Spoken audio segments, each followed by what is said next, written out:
My name is Sonia Sexton. I'm 28 years old, and I am a sergeant in the United States Army. I've spent my entire life following orders, but I never imagined the cruelest one would come from my own mother. That night, the air in our Fayetteville kitchen was stretched tighter than a drumhead. I was exhausted after spending months draining my entire $10,000 in savings and using every precious day of my leave to organize my brother's wedding. When I calmly refused his final, absurd demand, my mother, Joyce, looked at me, her eyes as cold as ice. "Sonia," she said, her voice sharp enough to cut glass, "the greatest gift you can give your brother for his wedding is to disappear from this family forever." The entire room went silent. My father stared down into his mashed potatoes. My brother just smirked. In that moment, the daughter who had always craved their approval died. A soldier rose in her place. They had no idea they had just given me an order I would execute with absolute precision. Before I tell you my story, let me know where you're watching from, hit that like button, and subscribe if you believe loyalty should be a two-way street. This is the story of how I carried out their final order. The silence in our North Carolina home was a living thing. It was heavy and suffocating, clinging to the familiar scent of my mother's fried chicken and the buttery aroma of fresh-baked biscuits. It was the kind of silence that precedes an ambush. I sat at the dinner table, still in my Army combat uniform, the digital camouflage pattern feeling strangely out of place against the floral wallpaper. Bone-deep exhaustion had settled into my muscles after a long day on base, but this tension was something different. It was a battlefield of its own. My father, Jeffrey, scraped his fork against his plate with a sound that grated on my nerves. My mother, Joyce, sat perfectly still, a queen surveying her tense kingdom. And my brother, Brent, the golden child groom-to-be, finally broke the ceasefire. He dabbed his lips with a napkin, a gesture of pure, unearned arrogance.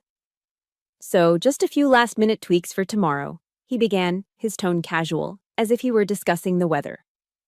Lindsay and I were thinking, the Prosecco feels a little cheap. We need to upgrade to Veuve Clicquot. And that local DJ you booked? I found a guy in Atlanta who's way better. He can be here tomorrow afternoon. He said it all so easily, as if money was a theoretical concept and I was his personal magician, tasked with pulling it out of thin air. I took a slow, deliberate breath, trying to anchor myself. "Brent," I said, keeping my voice level and calm, "we can't. The entire $10,000 budget is gone." I looked around the table, hoping for a flicker of understanding. That money was my hazard pay from my last deployment in Afghanistan. It's all been spent. The vendors are paid. There's nothing left. I added, falling back on the language that made sense to me. The resources are expended. That last phrase, a simple statement of fact in my world, was the spark that lit the fuse. Brent let out a short, mocking laugh. "There's that military talk again," he sneered, leaning back in his chair. "Real life doesn't run on your little budgets, Sergeant." He said my rank like it was an insult, a dirty word. My mother seized the opening instantly. Her support for him was reflexive, absolute. "You're being so selfish, Sonia." Her voice, once a source of comfort, was now a weapon aimed directly at me. "This is the most important day of your brother's life, and you're nickel and diming him over champagne? Don't ruin this for him," my father mumbled into his plate, his allegiance, as always, following the path of least resistance. I felt the familiar heat of frustration rise in my chest, but I pushed it down. "It's not about being selfish," I tried to explain, my voice strained. "It's my life savings. I gave everything I had to make this wedding happen." But they weren't listening. They never listened. They didn't see the 16-hour days I'd spent on the phone with caterers and florists. They didn't see the weekends I'd given up, the leave I'd burned through. They didn't see me, their daughter, their sister. They saw a resource, a logistics officer for their grand plans. And now, that resource was depleted, and they were angry. The feeling of being surrounded, of being flanked by the very people who were supposed to be my platoon, made it hard to breathe.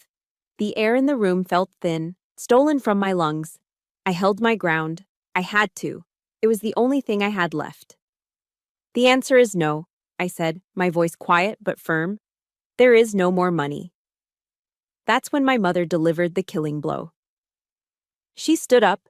The movement was slow, deliberate, drawing all the focus in the room.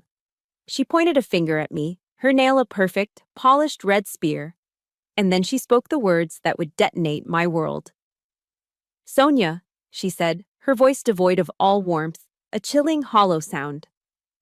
The greatest wedding gift you can give your brother is to disappear from this family. Forever. The words hung in the air, each one a piece of shrapnel embedding itself in my heart. I looked around the table, desperately searching for an ally, for someone to say, "That's enough." Nothing. My father became intensely focused on mashing his potatoes, swirling them into a perfect, cowardly peak. Lindsay, Brent's fiancée, suddenly found her manicure fascinating, studying her nails as if they held the answers to the universe. And Brent. Brent looked pleased. A small, smug smirk played on his lips. He had won. In that deafening silence, the cold, hard truth hit me with the force of a physical impact. I wasn't family. I was a function, a tool, a convenience. And now that I was no longer useful, I was being discarded. But then, something strange happened. The part of me that was a daughter. The part that had spent a lifetime desperately trying to earn their love, their approval, shattered. It crumbled into dust, and from the wreckage, something else took control. The soldier. My training, drilled into me through years of discipline and hardship, took over. My posture corrected itself. My spine straightened. My shoulders went back. I rose from my chair, my movements fluid and precise. I met my mother's icy gaze, and I gave her the only response a soldier gives to a direct order. "Roger that." The words were crisp, clear, and utterly devoid of emotion. A single tear might have given them satisfaction. A scream would have been a victory. But this calm, cold acceptance, it stunned them into silence. Their faces, a moment ago so full of righteous fury and contempt, were now masks of confusion. I didn't give them time to recover. Without another word, I picked up my wallet and my keys from the counter. I turned my back on them and walked to the front door. I didn't look back. I didn't hesitate. Each step was measured, deliberate. My hand closed around the doorknob, turned it, and I stepped out into the cool Fayetteville night. When the front door slammed shut, the sound wasn't one of anger. It was a sound of finality, the end of a chapter, the closing of a book. And as I stood there on the porch, the echoes of my old life fading behind me, I didn't hear my own sobs. I only heard a single question echoing in the void. How did it ever come to this? I don't know how long I sat there, parked down the street from the house that was no longer my home, the engine of my old Ford F-150 ticking softly as it cooled. The darkness outside was absolute, a thick southern night that swallowed the glow of the streetlights. I stared at my own reflection in the rearview mirror, a face etched with a fatigue that had nothing to do with my job. The hard lines of a soldier's discipline were there, yes, but beneath them, the question from the porch still echoed. How did it ever come to this? And the answer came not in a single thought, but in a flood of ghosts. The reflection in the mirror blurred, the face of the 28-year-old sergeant dissolving into a much younger, more hopeful version of myself. The mirror became a window, and through it I saw an 18-year-old girl standing ramrod straight on a parade ground, waiting for a word of praise that would never arrive. It was 10 years ago, under the blistering sun of Fort Jackson, South Carolina. The air was thick with the smell of freshly cut grass and the nervous pride of thousands of new soldiers. It was basic training graduation day. For 9 weeks, I had been broken down and rebuilt. I had pushed my body and mind past limits I never knew existed. And standing there, in my freshly pressed dress uniform, the weight of the rifle on my shoulder, feeling like a part of me, I had never been more proud. I scanned the crowded bleachers, my eyes searching for them for the 3 faces that mattered most. Weeks before, I'd sent them a letter, carefully explaining what this day meant, not just to me, but in the culture of the military. It was a rite of passage, a transformation. But the rows of smiling, tearful families blurred together, and none of them were mine. That night, clutching the payphone receiver in the barracks, I finally got through. The line was crackly, and in the background, I could hear laughter and the clinking of glasses. My mother's voice was bright, distracted. "Oh, honey, I'm so sorry we couldn't make it," she'd said, the apology sounding like an afterthought. "Brent had a big mock trial tournament at his law school today. We all had to be there to support him. You understand, it's for his real career." His real career. The words hit me harder than any drill sergeant's tirade. My own accomplishment, the most difficult and significant of my young life, wasn't real. It was a sideshow, easily dismissed for a practice run of my brother's future glory. That night, lying in my bunk, surrounded by celebrating soldiers and their families, I felt a deep, profound loneliness settle into my bones. It was the first major scar on a map that would soon become crowded. The memories kept coming. 2 years later, I received my first enlistment bonus, a check that felt like a fortune. Back home, my parents were struggling with a leaky roof they couldn't afford to fix. Without a second thought, I sent nearly half the money home. I pictured their relief, maybe even a proud phone call. But the call never came. They took the money, and the roof was fixed. A few weeks after, home on leave, I was in the kitchen getting a glass of water when I overheard my father talking to our neighbor over the backyard fence. "Yeah, the roof's all set now," he said with a casual wave of his hand.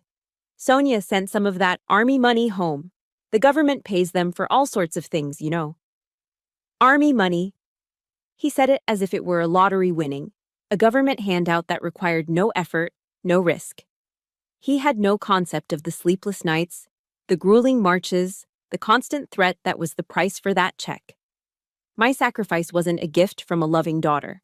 It was an entitlement, a benefit they were owed. I was just a pipeline from the U.S. Treasury to their bank account. And it was always like that. My life was an anecdote. Brent's was the main event. When I came home on leave, my stories of training exercises, of the incredible people I'd met, of the challenges I'd overcome, were treated as opening acts. They would be interrupted, glossed over, until the conversation inevitably turned to Brent. Brent filed a fascinating motion last week. Brent had lunch with a senior partner. I remember one visit with painful clarity. I'd just been awarded the Army Commendation Medal for my work on a community relations project. It was a significant honor, a heavy bronze medallion in a velvet-lined case. I brought it home, my heart swelling with a quiet pride I hoped, just for once, they would share. My father picked it up, hefted its weight for a second, and gave a non-committal, Nice. He placed it on the coffee table next to a stack of old Southern Living magazines.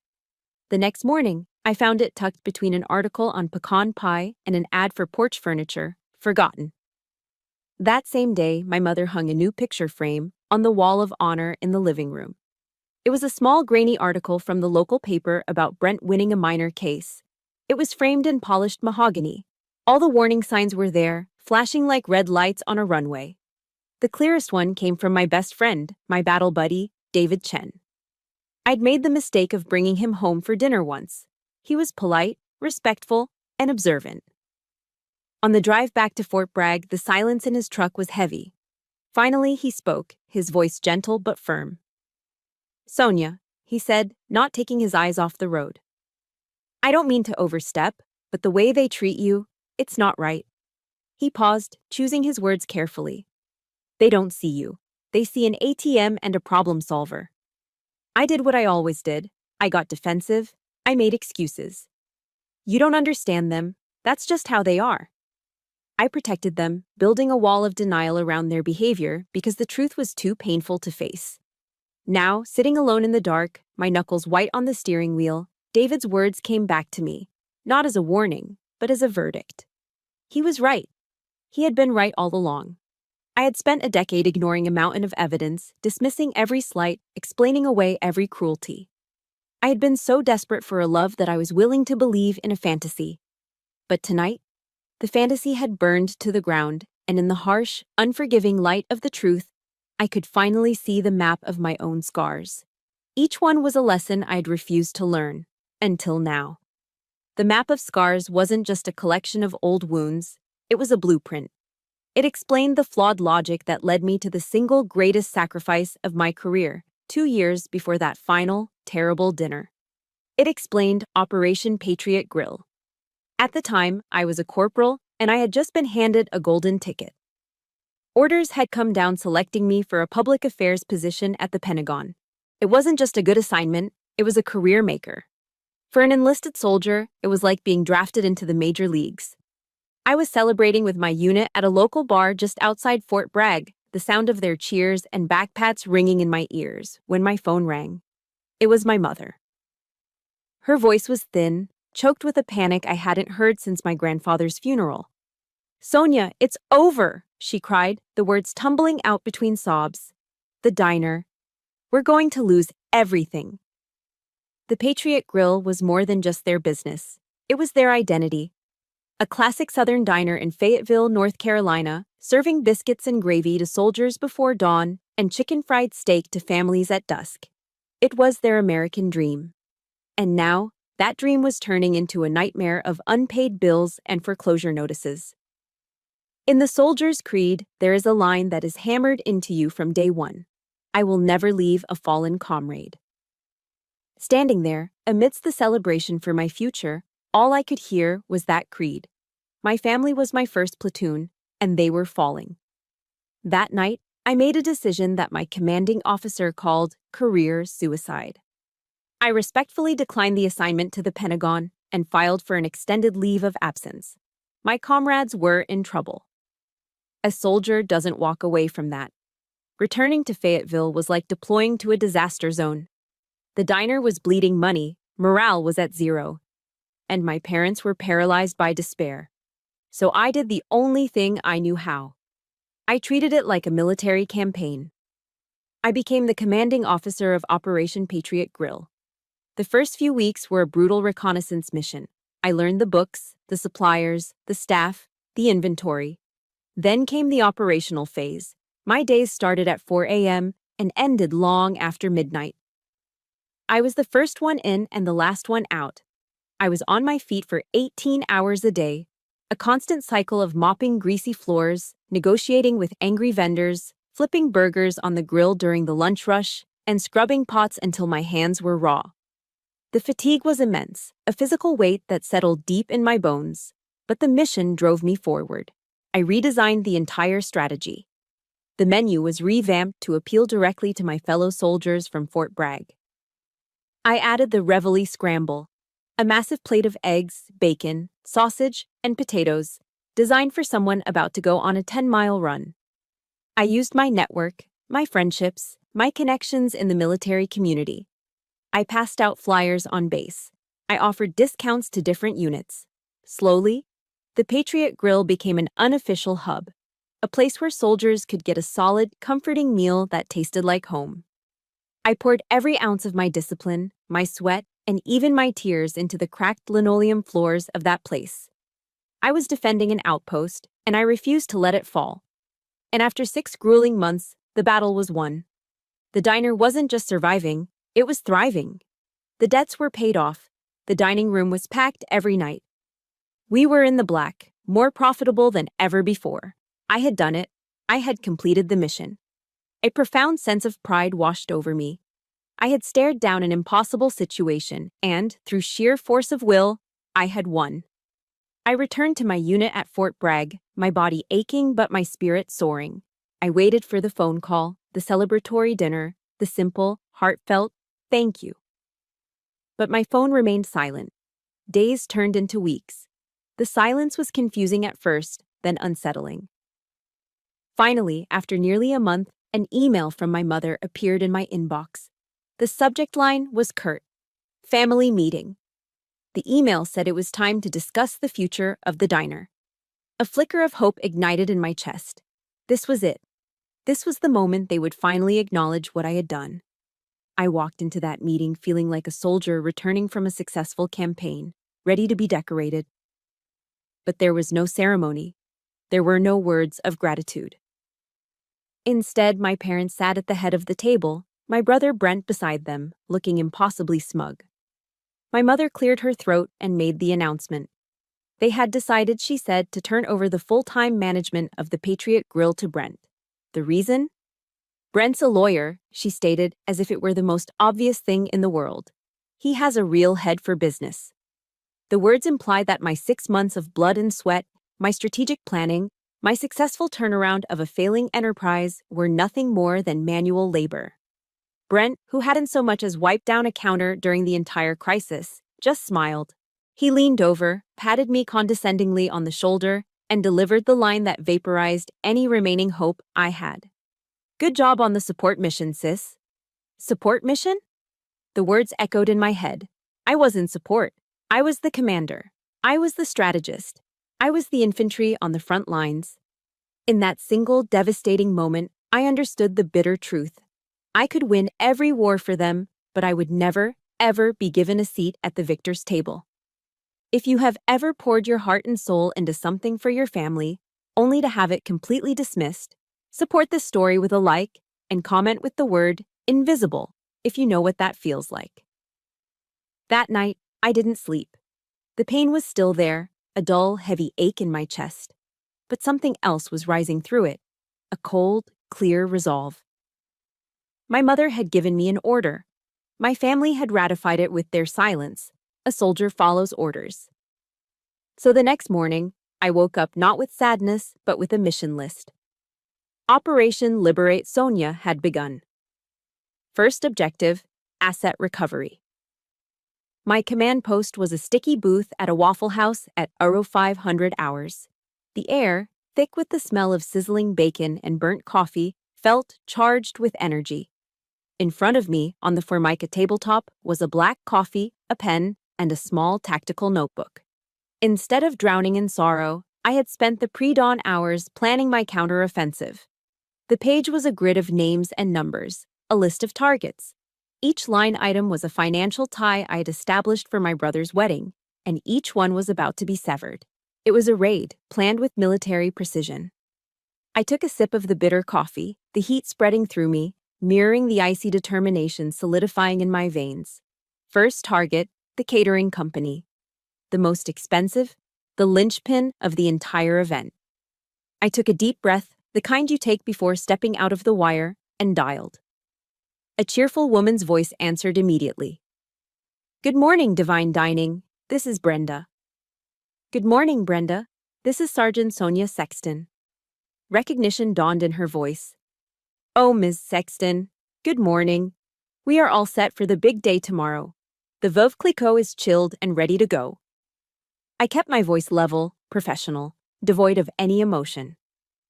Brenda, I'm calling to inform you that I need to cancel the service for tomorrow's event. There was a stunned silence on the other end of the line. I could hear the background chatter of her office fade as she processed what I'd said. Cancel? But the wedding is tomorrow. That's correct, I said calmly. Per our contract, cancellations are permitted up to 24 hours prior to the event for a full refund of the deposit. I paid the $7,000 deposit on my credit card. I need you to process that refund today. More silence. I could almost hear the frantic flipping of pages as she checked the contract. Her voice, when it returned, was flustered. Yes, I see that here. It's highly unusual, Miss Sexton. These are unusual circumstances, I replied, the words clipped and final. Please confirm when the refund has been processed. Yes, of course, she stammered. I'll take care of it right now. The call ended. I drew a single, clean line through the first item on my list. A surge of something powerful, something I hadn't felt in a long time, shot through me. It was control. The dominoes began to fall. Next target, the florist. Same script, same calm, unshakable tone. The owner protested, talking about the imported roses already in his cooler. I referred him to the cancellation clause in his contract. The refund was processed. I drew another line in my notebook. Next, the live band from Atlanta. They were angrier, more belligerent. I didn't argue. I simply stated the facts of our agreement. They threatened a cancellation fee. I informed them I would dispute it with my credit card company, citing the contract they had signed. They backed down. Another line. the venue decorator, the limousine service. One by one, I dismantled the wedding I'd single-handedly funded. Each call was a precise, surgical strike. I was polite, I was firm, I was immovable. I was a United States Army sergeant executing a mission. There were no obstacles, there were only targets to be neutralized. By 0800 hours, as the morning sun streamed through the greasy windows of the Waffle House, my mission was complete. I checked my banking app. A series of deposits had appeared, one after another. In total, $9,500 had been returned to my account. I stared at the number on the screen. It wasn't just money. It was my deployment pay from Afghanistan. It was my freedom. It was justice, delivered not by a court, but by a series of quiet, early morning phone calls. At approximately over 900 hours, the storm broke. My phone, which had been silent, erupted. The first call was from Brent. I let it go to voicemail. His message was frantic, his voice cracking with panic. "Sonia, what the hell is going on? The caterer just called me. They said you canceled everything. Call me back, now." I looked at his name on the screen, a flicker of a smile touching my lips, and I silenced the ringer. Then came the texts, a barrage of them. Then the voicemails from my mother, a symphony of escalating hysteria. The first one was pure rage. "Sonia Marie Sexton, you call me this instant. You are ruining this family." The next one was laced with desperate pleading. "Please, honey, what is happening? Why would you do this to your brother?" But the words had lost their power. They were no longer bullets that could pierce my heart. They were just noise, static from a communications channel I had already permanently shut down. I didn't answer. I didn't reply. I just watched the screen light up again and again, a distant signal fire from an enemy I'd already left behind. They had given me my final order. I was just carrying it out. I was disappearing. They wanted me to disappear. Fine. But I wasn't going to vanish into thin air. I was going to execute a strategic redeployment. I was going to a place where a soldier is respected. In the days following my counteroffensive, my family didn't give up. They simply shifted tactics. They launched an information warfare campaign on the one battlefield I had no interest in defending: Facebook. My brother, Brent, fired the first shot. He wrote a long, tragically self-serving post, painting himself as the heartbroken victim of a jealous, unstable little sister. He spoke of his special day being deliberately sabotaged by my erratic behavior. He never mentioned the $10,000, of course. He just crafted a narrative that made him the golden child once more, now unfairly persecuted. The reinforcements arrived quickly. My aunts and uncles, cousins I hadn't spoken to in years, all flooded the comments section with their support. Poor Joyce and Jeffrey, to have to endure such a difficult child. "We're praying for you, Brent." Some people just can't stand to see others happy. I sat on the floor of my barracks room, scrolling through the digital assassination. Each comment was a small sting, a pinprick of the old pain. They were trying to control the narrative, to isolate me, to make me the villain in the small echo chamber of our hometown. For a moment, the old Sonia, the girl desperate for approval, wanted to fight back. She wanted to type out a furious rebuttal, listing every sacrifice, every slight, every dollar. But the soldier in me took over. She recognized a losing battle. This was their territory, their war. Engaging would only lead to a protracted, messy conflict with no clear victory. My war was bigger. My mission was my own life. I felt a strange sense of clarity as I closed the app. I would not engage. My silence would be my answer. There was, however, one final piece of logistical cleanup. Before I could truly redeploy, I had to cut the last financial supply line. I drove my old Ford F-150 to the local Fayetteville bank, the same one where my family had their accounts. I walked in, my back straight, my uniform crisp, and sat down with a personal banker. I explained that several years prior, I had made a formal, documented investment of $5,000 into the startup capital for the Patriot Grill. I now wished to withdraw that investment, as was my right according to the agreement we had all signed. The banker, a man who had known my family for years, looked at me with pity in his eyes. He knew the whispers, the gossip. But business was business. The paperwork was in order. He made the call, and a few minutes later, handed me a cashier's check. As I walked out of that bank, the check heavy in my hand, I felt no guilt. It wasn't an act of revenge, it was an act of self-preservation. I was severing the final anchor that tied me to their sinking ship. Back on base, I walked directly to the S1, the personnel office.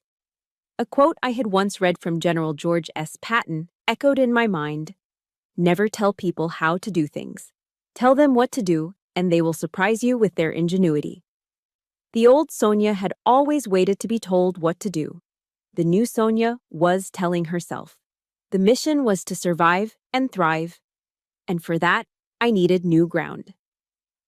I had already done the research. There was an open requisition for a public affairs NCO at Fort Carson, Colorado. It was a perfect fit for my skills, a challenging assignment in a place I had never been. I drafted a formal request for a permanent change of station, a PCS in Army terms. In it, I didn't mention my family. I focused on my accomplishments, my desire for new challenges, and my commitment to the Army. I highlighted how a new environment would broaden my experience and make me a better leader. My commanding officer reviewed the request. He was a good man who had seen my dedication firsthand for years. He'd also seen the toll my family took on me. He looked up from the papers, his expression serious. "Are you sure about this, Sergeant?" he asked. "Yes, sir," I replied, my voice steady. "I am." He nodded slowly, then signed the form. "All right, then. I'll endorse it. Colorado, huh? The mountains will be good for you." A few weeks later, the official orders came through. I held the paper in my hands, reading the 2 lines over and over again. Reporting station, Fort Carson, Colorado Springs. It wasn't just a location. It was a promise. It was an escape hatch I had built for myself, using the very system that had forged me into the soldier I was. The day I left Fayetteville, a soft southern rain was falling, washing the world clean. I had already sold or given away most of my possessions. I didn't need anything from that life anymore. My entire world was packed into 2 large duffel bags and a rucksack in the bed of my truck. As I drove my F-150 through the gates of Fort Bragg for the last time, I didn't look back. There was nothing there for me to see. On the passenger seat next to me lay a folded road map of the United States. My finger traced the route west, across the rolling hills of Tennessee, over the flat plains of Kansas, and finally, up into the jagged, majestic promise of Colorado. I wasn't running away. I was on my way to my next duty station. My mission this time was to rebuild the life of Sergeant Sonia Sexton. In Fayetteville, I'd always felt suffocated. The sky seemed to hang low and heavy, thick with humidity and unspoken resentments. But here, arriving in Colorado Springs with the Rocky Mountains standing guard on the horizon, I took my first full, deep breath in years. The sky here was vast and brilliant blue. For the first time, I felt like I had room to breathe. That feeling extended to my new post at Fort Carson. The moment I reported for duty, I felt a seismic shift. This wasn't the good old boy network of a small southern town. This was a professional, highly organized unit. My new commanding officer, a sharp, no-nonsense female major, greeted me by reviewing my service record, not by asking who my family was. She saw my qualifications, my commendations, my deployment history. She saw me, the soldier. During my first week, I was tasked with drafting a new media engagement plan for an upcoming community event. The old Sonia would have hesitated, second-guessing every word, bracing for her ideas to be dismissed. But I was operating under new protocols.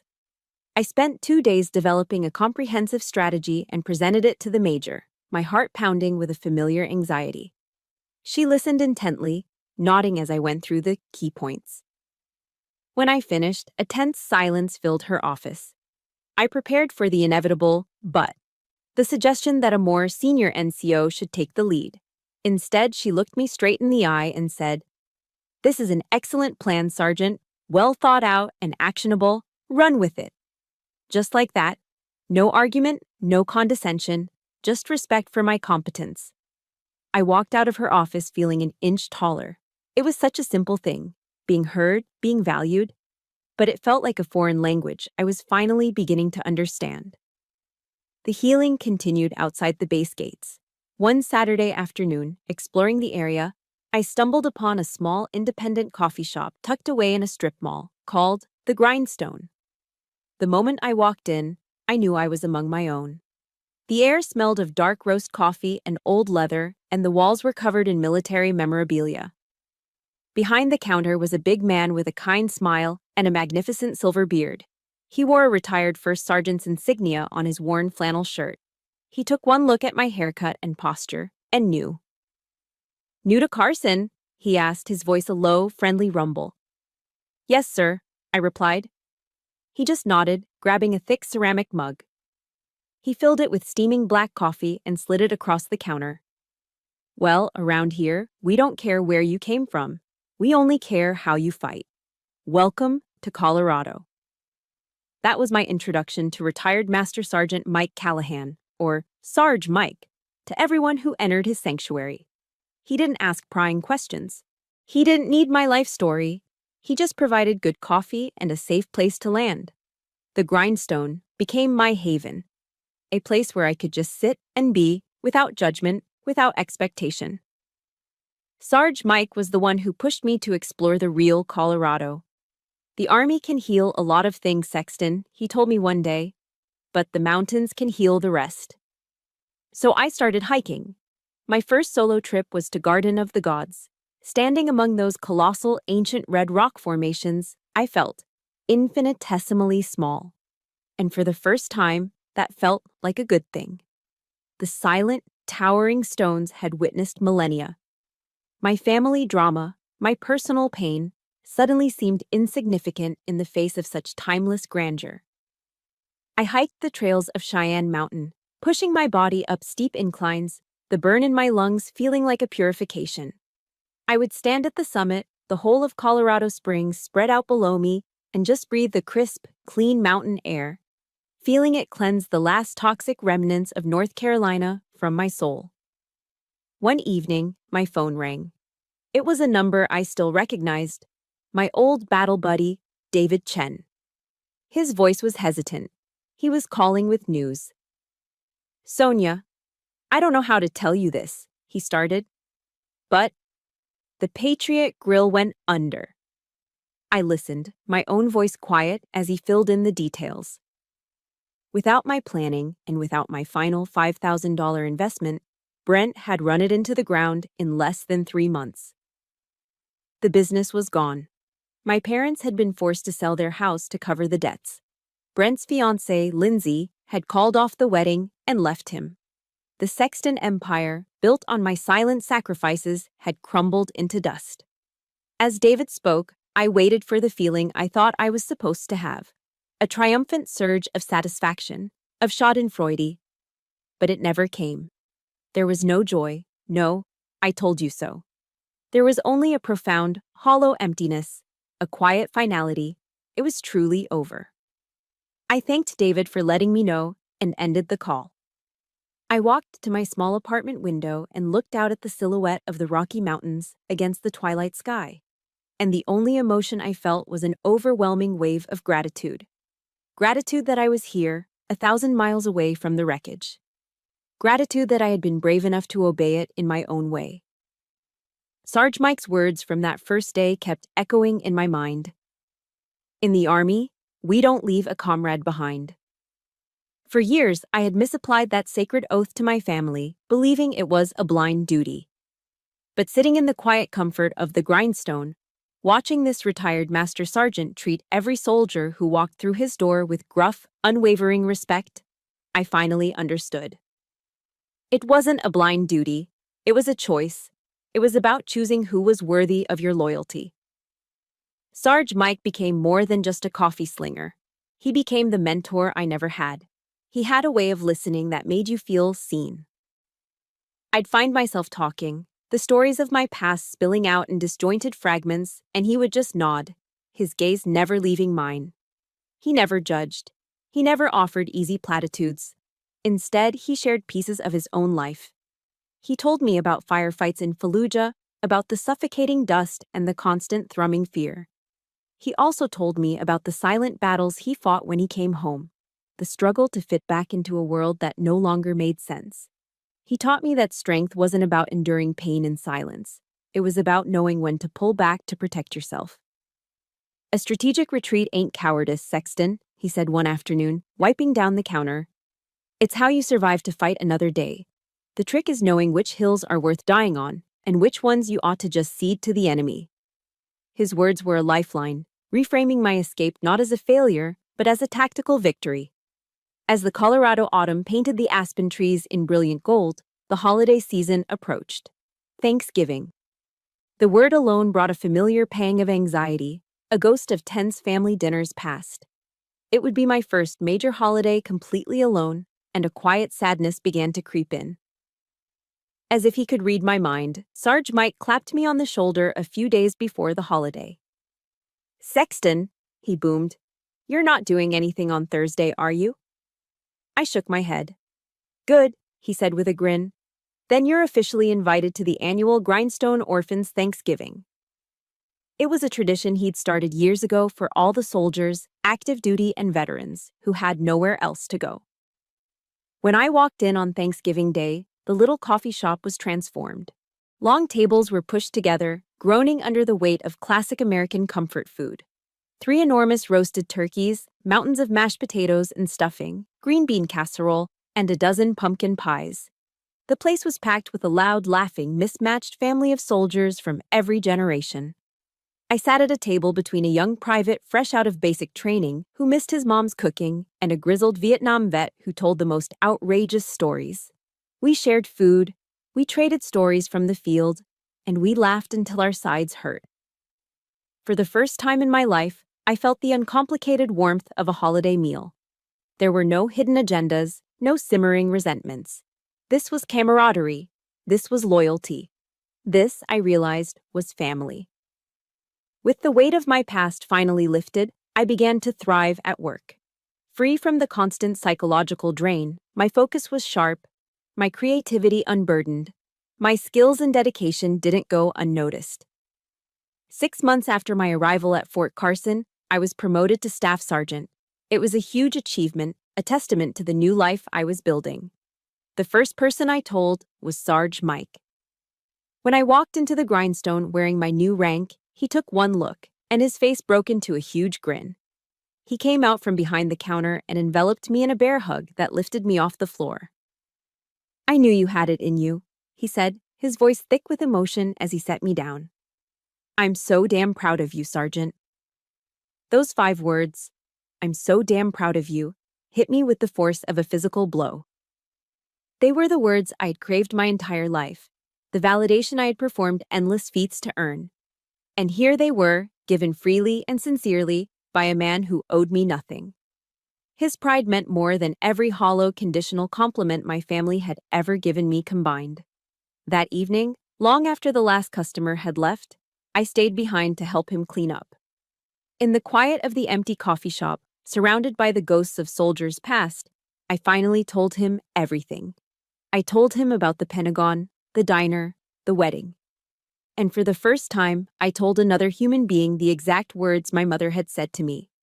As I spoke, the tears I had suppressed for so long finally broke free.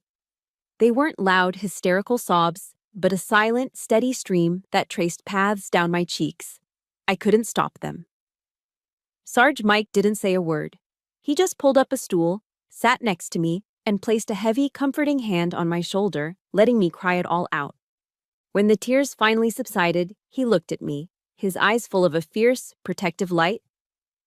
"They gave you a wrongful order, Sexton," he said, his voice a low growl. "But you executed it in the right way. You chose your own life. That's the bravest thing a soldier can do." His words were absolution. They were the validation I didn't even know I was searching for. He saw my retreat not as weakness, but as the ultimate act of courage. If you have ever found a Sarge Mike in your life, a mentor, a friend, a chosen family member who saw your worth when you couldn't, support this story with a like and comment with their first name or just the word family. Because sometimes the family you build is the one that truly saves you. Healing, I've learned, is not a straight line. It's a series of forward skirmishes, punctuated by the occasional, unexpected ambush from the past. My ambush arrived on a Tuesday, nearly a year after I had redeployed to Colorado. It came in a plain, cream-colored envelope delivered to my unit's mailroom. I saw it from across the room, and my blood ran cold. The handwriting was my mother's, elegant, looping cursive that I had known my entire life. My heart hammered against my ribs. After a year of blissful radio silence, the enemy had re-established contact. I took the letter, my fingers numb. It felt heavier than it should, weighted with a year of unspoken words and unresolved history. I carried it back to my apartment and placed it on my small kitchen table. And there it sat. For 2 whole days, I didn't touch it. I'd walk by, my eyes drawn to it against my will. It was a ghost from another life, a silent paper phantom threatening the hard-won peace I had built in the shadow of the Rockies. The letter sat on my table like an unexploded mine. I knew it was a trap inside. The only question was I strong enough not to step on it? On the 3rd day, I couldn't stand it anymore. With a deep breath, I slit the envelope open.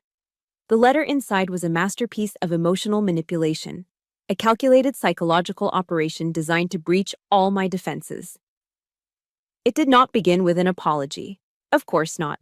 An apology would have been an admission of wrongdoing, something my mother, Joyce, was incapable of. Instead, it began with a carefully crafted bombshell. She wrote that she had recently been diagnosed with a serious heart condition. The details were vague, just enough to inspire fear without providing any verifiable facts. She wrote that my father was devastated, barely able to function. That Brent was lost without his family's support system intact. Then came the second wave of the assault. Nostalgia.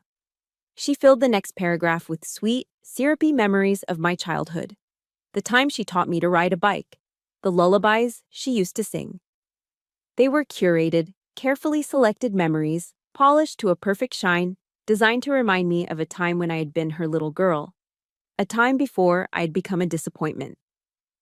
The final paragraph was the kill shot, aimed directly at the heart of the dutiful daughter she'd raised me to be. "The family needs you, Sonia," she wrote. "You were always the strong one. You are our only hope." The letter ended with the ultimate guilt trip, a line so perfectly cruel it could have been weaponized. "Don't let your mother die without seeing her daughter one last time." And despite everything, despite the years of neglect, the public humiliation, the final, brutal order to disappear, it worked. A part of me, the small, hopeful girl who had spent her life craving their love, felt a sickening twist of guilt. What if she was telling the truth? What if her heart really was failing? What kind of monster would I be to ignore my dying mother's plea? I spent that night staring at the ceiling, my mind a war zone. Her words echoed in the darkness, pulling me back into the familiar, toxic whirlpool of doubt and obligation. The past was launching a powerful counterattack, and my defenses were starting to crumble. The next morning, after a sleepless night, I looked in the mirror. The woman staring back had dark circles under her eyes, her face etched with the old, familiar anxiety. I knew I couldn't face this alone.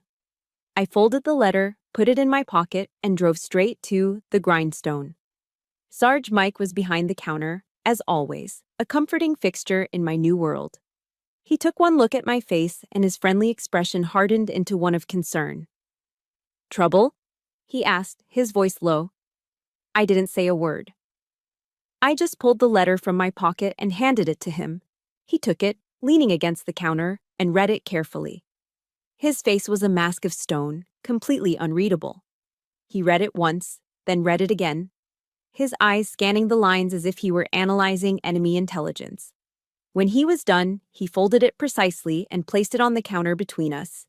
He looked me straight in the eye, and with the calm, unwavering authority of a master sergeant, he said a single sentence that cut through all my emotional fog. "This is an ambush, Sergeant." He tapped the letter with a thick finger. "Look at the tactics. The intelligence is vague, a serious heart condition with no specifics. That's meant to create maximum fear with minimum facts. Then you have the appeal to past sentiment, trying to soften the target. And finally, the primary weapon, deploying guilt to make you feel solely responsible for the outcome. He leaned in a little closer, his voice dropping to a gravelly, serious tone. They haven't changed, Sonia. They've just changed their tactics. This isn't a peace treaty. It's a lure. Don't walk into their trap. His words were like a bucket of ice water, shocking my system back to clarity. He wasn't telling me what to feel. He was showing me what to see. He saw the letter not as a desperate plea from a loving mother, but as a calculated maneuver from a skilled emotional manipulator. He saw it for what it was. And now, so did I. I walked out of the grindstone and back into the bright Colorado sun, Sarge Mike's words echoing in my mind. This is an ambush. He was right. And for the first time, I saw it with the cold, hard clarity of a soldier, not the blurry, tear-filled eyes of a daughter. The emotional fog had lifted, and what remained was the stark, unchangeable truth of the battlefield. I had spent my entire life following their orders. Today, I would issue my first and most important order to myself. Live. Back in my apartment, a strange and profound sense of calm settled over me. There was no rage bubbling under my skin, no desire for a screaming, tearful confrontation over the phone. I realized that any emotional outburst was exactly what they expected, what they fed on. Engaging in their theater of chaos would be playing their game by their rules. My response had to be different. It had to be executed from a place of strength, not woundedness. It had to be precise, controlled, and final. It had to be an act of command. I sat down at my small desk, the place where I paid my bills and planned my weeks. Taped to the wall around it were the artifacts of my new life, my own personal wall of honor. There was a picture of my unit after a grueling field exercise, all of us grinning and covered in mud, a testament to shared hardship and genuine camaraderie. There was a goofy selfie Sarge Mike and I had taken behind the counter of the grindstone, both of us with coffee mustaches. And centered above it all was a breathtaking shot I'd taken from the summit of Pikes Peak, the world stretching out endlessly below, a vast expanse of possibility. These weren't just pictures. They were symbols of my new territory, evidence of the life I had fought to build.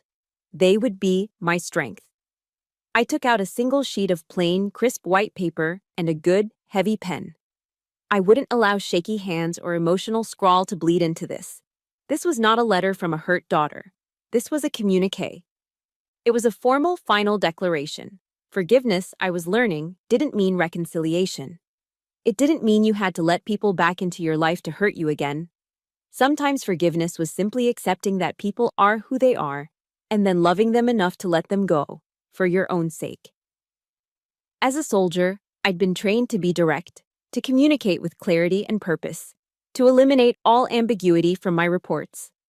As a daughter, I'd been trained to do the opposite, to soften my words, to manage their delicate feelings, to apologize for things that were never my fault. In that moment, sitting at my desk, the soldier won. I thought about the United States Declaration of Independence, a document I had studied and sworn an oath to defend. It didn't just list grievances or beg for understanding. It declared a new and separate state of being. It claimed the inalienable rights to life, liberty, and the pursuit of happiness. My family, the country I had been born into, had systematically violated all three. This letter would be my own personal declaration of independence. The words came quickly, simply, devoid of the anger and pain that had defined so much of my life. I knew exactly what needed to be said, and more importantly, what needed to be left unsaid. Dear Mom and Dad, I have received your letter. I wish you both well and hope Mom's health improves. However, my life and my duty are here in Colorado now. I will not be returning. That was it. 3 simple, respectful, and unbreakable sentences. No accusations that would invite an argument. No justifications that would be twisted and used against me. No pleading for them to finally understand, because I now understood that they never would. There was nothing left to explain. There was only a boundary, drawn not in the sand, but in concrete. I paused before signing it, the pen hovering over the paper. Who was I now? The reflection in the darkened window showed me. I was not the scared little girl who had tried so desperately to earn their love. I was a leader. I was a professional. I was a woman who had forged a new, stronger identity in the very fires of their rejection. I signed my name with the title I had earned through my own merit, my own sweat, my own honor. Staff Sergeant Sonia Sexton. The next morning, I walked to the blue USPS mailbox at the end of my street. The air was cool and crisp. The letter felt light in my hand, impossibly light for the generational weight it carried. I pulled the handle, slid it through the slot, and the metallic clank as it dropped inside was the most satisfying sound I had ever heard. It was the sound of a lock clicking firmly into place, the sound of a final, decisive action. I had answered their original order. I had disappeared from their lives, but not in the way they intended. I had disappeared from their control and been reborn somewhere else. Returning to my apartment, I knew there was one final step to secure my new fortress. I sat on my couch, took out my phone, and began the systematic process of severing all communication lines. I opened my contacts and scrolled to her name. Mom. For a second, a phantom pain, a ghost of the little girl's longing, pricked at my heart. I took a breath, held it, and pressed block. The small confirmation pop-up, "Are you sure?" felt like a final test. I am. Block. It was a quiet, digital gavel striking down a lifetime of manipulation. Next, my father. Dad. This one was easier. I was blocking the sound of his complicit silence. Block. My brother, Brent. I almost laughed. This was the easiest of all. It felt like nothing. Not anger, not sadness, just dismissal. Block. Then I went to Facebook, the digital battlefield of their smear campaign. One by one, I blocked every aunt, uncle, and cousin who had clicked like on Brent's post, who had added their little drops of poison in the comments. Each tap of the screen was a quiet, deliberate act of self-preservation. The small beep of each successful block was like the sound of a deadbolt sliding home on a heavy steel door. I was securing my perimeter. I was protecting the peace I had fought and bled for. When it was done, a profound silence filled my apartment. It wasn't an empty or lonely silence. It was a peaceful one, full of potential. For my entire life, I had been an exposed outpost, undermanned and vulnerable to constant attack from the very people who were supposed to be my command center. But not anymore. I had built walls. I had secured the gates. I had become a fortress. And for the first time, I felt truly, completely safe. Several years have passed since I built my fortress. The peace I fought for wasn't a fragile ceasefire. It was a lasting, sustainable peace, built on the solid foundation of self-respect and carefully guarded boundaries. The past is not a ghost that haunts me anymore. It's a map of a foreign country I once navigated, a place I learned from but have no desire to revisit. Today, my name is Sergeant First Class Sonia Sexton. I am a leader, a mentor, and a woman who is, finally, at home in her own life. Just last week, I stood in front of a new group of young soldiers, fresh-faced and wide-eyed, recently assigned to Fort Carson. They were gathered for an integration briefing, and I was their speaker. As I looked out at their anxious faces, I saw a ghost of myself, the earnest, try-hard girl who believed that loyalty was a blank check you gave to people simply because they shared your blood. I didn't tell them my story, not the specifics, but I told them what my story had taught me. I spoke about the importance of camaraderie, of building a family within the ranks of the Army. Look around you, I said, my voice steady and sure. Your squad, your platoon, these are the people who will have your back when it matters most. Your family is who you choose to fight for and who chooses to fight for you. Sometimes that's the family you're born with, and sometimes you have to be brave enough to build it yourself. I saw a flicker of understanding in the eyes of a young private in the front row, a kid who looked homesick and overwhelmed. In that moment, the circle felt complete. I was no longer the soldier in need of saving. I was the one offering the map. My past never went away, but it no longer defines me. Instead, I've learned to use it, It's become a part of my leadership toolkit. My personal history has given me a kind of radar for the soldiers who are struggling in silence. I can spot the ones who are trying too hard, the ones who flinch at criticism, the ones who spend holidays alone in the barracks because the thought of going home is more painful than the loneliness. They are the ones I quietly take aside. They are the ones I invite to the grindstone. Over the years, Sarge Mike and I have formed an unofficial support system.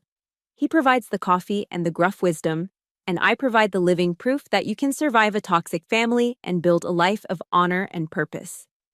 We've created the very safety net I so desperately needed all those years ago. My pain, once a source of shame and isolation, has been repurposed. It has become a legacy of empathy. As the great American poet Maya Angelou once said, "You may not control all the events that happen to you, but you can decide not to be reduced by them." I decided. My life here in Colorado is full. Not perfect, not without its challenges, but genuinely, deeply full. I have a career that I love, one that pushes me and gives me purpose. I have a community, a chosen family of soldiers and veterans who understand loyalty in the way I do, as something earned, not demanded. And I have a peace of mind that feels like a quiet, steady flame inside me. I still hike. Every chance I get, I drive my now very old, very loved F-150 to a trailhead and lose myself in the mountains. Every time I reach a summit, I find a quiet spot, look out over the vast, majestic landscape, and take a deep, grateful breath. I'm grateful for the pain that taught me my own strength. I'm grateful for the courage it took to walk away. I'm grateful for the life I have now, a life I didn't inherit, but one that I built, piece by piece, with my own two hands. I've learned that a true home isn't the house you were born in. It's the place where you are allowed to be, finally and fully, yourself. The story ends here, but my life goes on. It ends with this image, the one I return to, again and again. I am standing on the peak of a mountain, the sun setting over Colorado Springs, painting the sky in fiery strokes of orange and purple. The wind is cool and clean against my face, whipping through my hair. I close my eyes, and I listen. I no longer hear the critical, demanding voices from my past. They are gone, silenced not by anger, but by distance and time.